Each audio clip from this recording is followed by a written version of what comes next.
People think that in order to become a hacker, they need to be an expert in Python, but that's actually not the truth.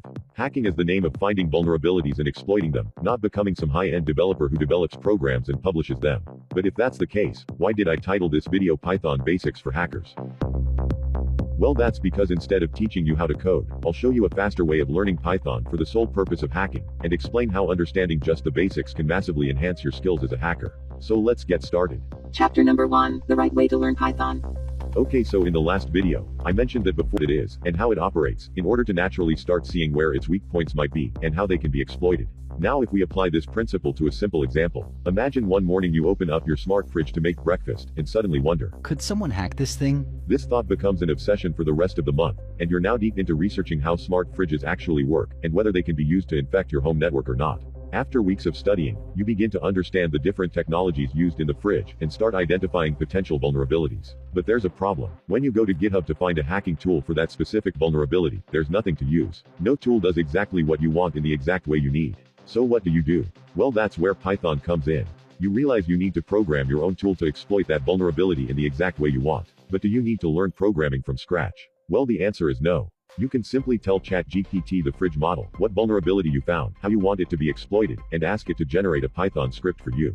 But here's the catch: what happens if the code doesn't work, or if you need to tweak it a little bit? Well, that's where you need to know Python just enough to understand the code, spot problems, and fix them. You don't need to master the entire language, but just learn the basics, and understand what variables are, what loops do, and how classes work.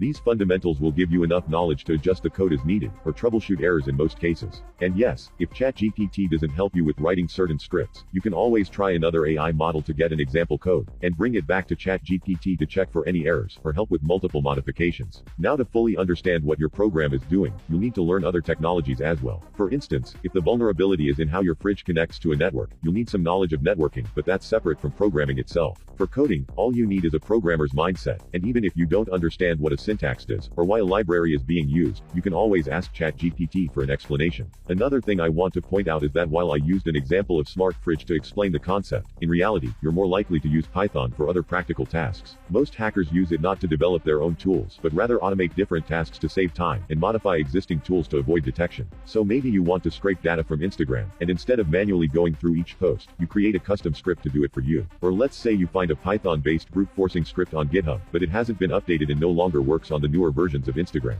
So instead of building a new tool from scratch, you can take that old one, provide it to ChatGPT, and modify it to get around Instagram's updated defenses. This way you'll stay efficient and learn on as you make progress. Chapter number 2, but where to learn the basics. Okay, so now that you know how to approach learning Python, the question is, where to learn it from?